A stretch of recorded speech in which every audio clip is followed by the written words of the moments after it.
Inspector gate खोलकर अंदर जाने वाला था, तभी एक कांस्टेबल आकर चिल्लाया, इंस्पेक्टर सर, आपके लिए जरूरी कॉल है, जल्दी आइए।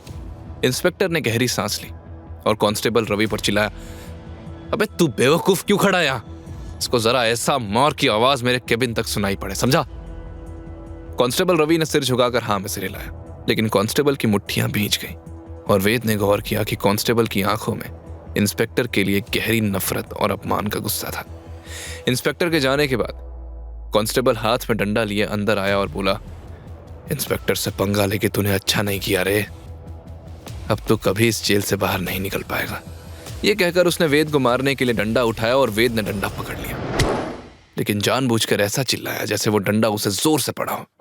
कांस्टेबल को समझ नहीं आया कि वेद क्या कर रहा है। उसने डंडा वापस खींचने की कोशिश की, लेकिन वेद ने झटके से डंडा खींच लिया और कांस्टेबल की गर्दन को पकड़ लिया और फिर 2-3 बार ऐसे चीखा जैसे उसे बहुत दर्द हो रहा हो।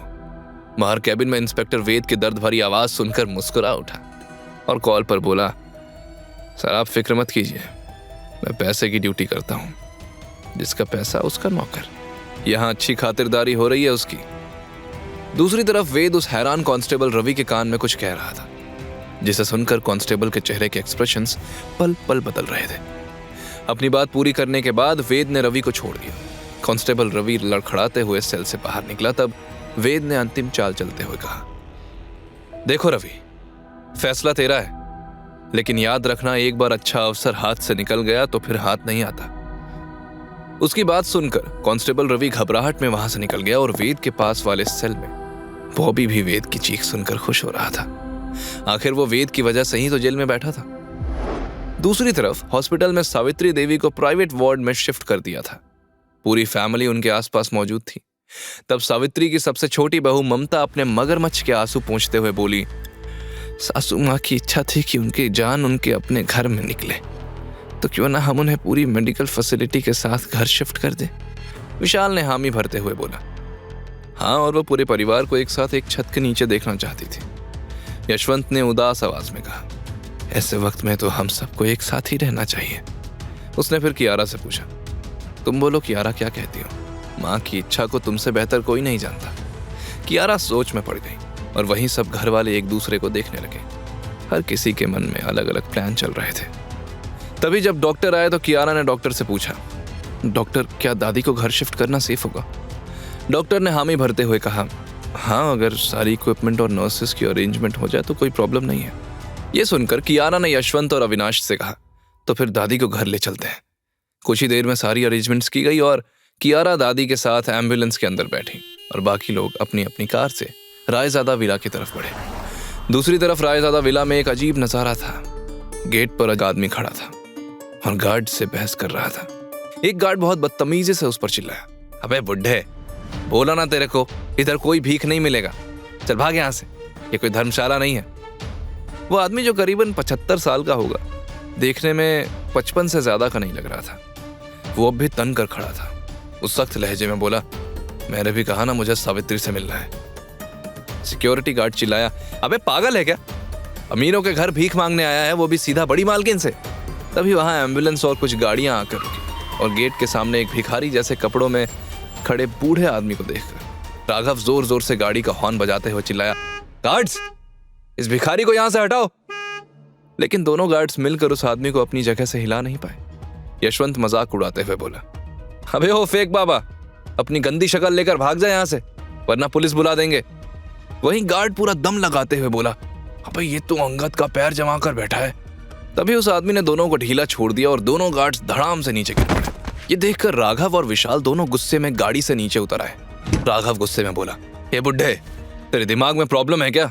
दिखता नहीं पीछे एम्बुलेंस है? अगर दादी को कुछ हो गया ना तो जान ले लेंगे तेरी। विशाल ने बुड्ढे के ऊपर 500 के 2 नोट फेंके और ह्यूमिलिएट करते हुए कहा, ये उठाओ और चलता बन।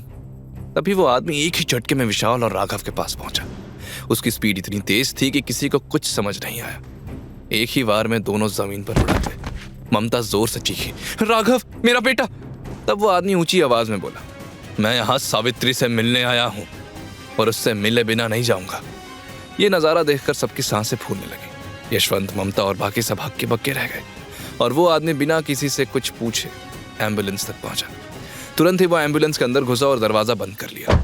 अंदर कियारा घबरा कर पूछने लगी, तुम कौन हो? बाहर निकलो यहां से। मैं तेजस हूं, उसने शांति से कहा और सावित्री की नब्ज चेक करने लगा। कियारा उसे रोकने की कोशिश करने लगी। हटो, उन्हें हाथ मत लगाओ। लेकिन तेजस ने कियारा के गले पर एक प्रेशर पॉइंट दबाया और वो बेहोश हो गई। लेकिन तब तक दर्जन भर सिक्योरिटी गार्ड्स बाहर आ गए और एम्बुलेंस को घेर कर खड़े हो गए। थोड़ी देर बाद जब एम्बुलेंस का दरवाजा खुला तो सबके होश उड़ गए। तेजस की गोद में सावित्री थी, जो होश में आ चुकी थी। उसकी आंखें खुली थी और वो धीरे धीरे सांस ले रही थी।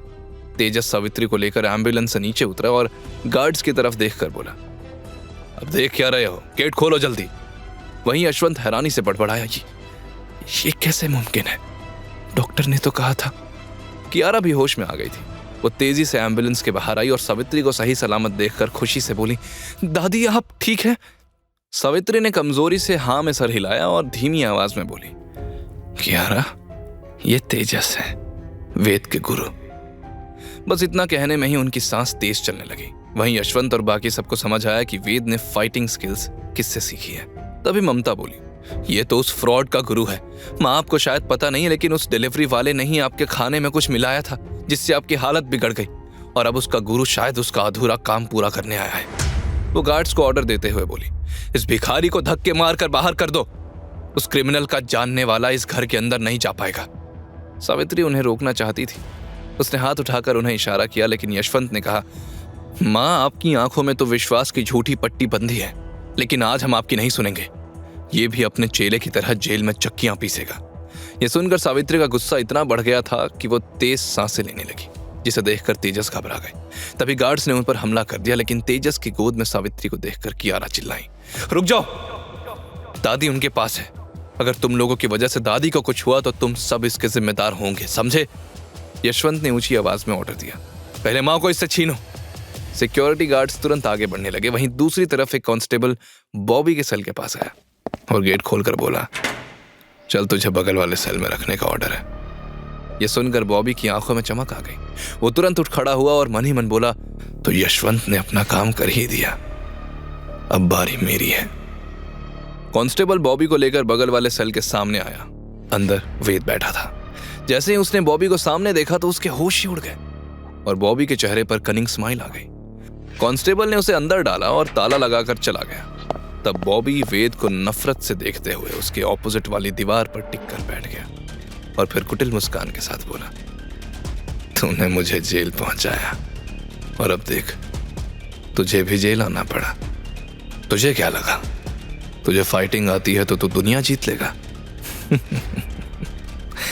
अबे पागल, यहां पैसे और पावर का सिक्का चलता है। आज रात तेरा नामो निशान मिटने वाला है, तो तू तैयार रहना। वहीं वेद के मन में कुछ और ही चल रहा था।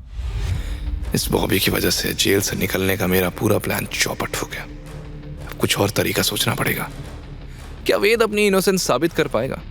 क्या वो जेल से निकल पाएगा? आगे की कहानी जानने के लिए देखें अगला एपिसोड सिर्फ पॉकेट एफएम के YouTube चैनल पर, और के फॉर किंग के सारे एपिसोड्स को सुनने के लिए डिस्क्रिप्शन में दी लिंक से डाउनलोड करें पॉकेट एफएम ऐप।